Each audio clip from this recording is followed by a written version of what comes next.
அப்போ நம்ம வந்த வேலை என்ன? நாம் இறைவனை பற்றி கொள்வதற்குத்தான் இந்த பிறப்புக்கு வந்தோம். நாம் வந்த ஆள் நாம் என்ன பண்ணிட்டோம்?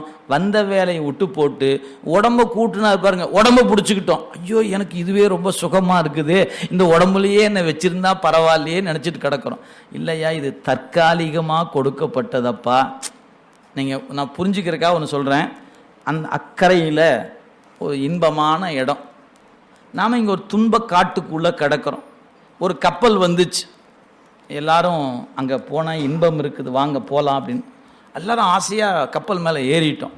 அப்படியே உள்ளே போய் பார்த்தா ஹோம் தியேட்டர் இருக்குது, அப்புறம் ஸ்விம்மிங் பூல் இருக்குது, அப்படியே தனித்தனி அறைகள்லாம் வேறு இருக்குது.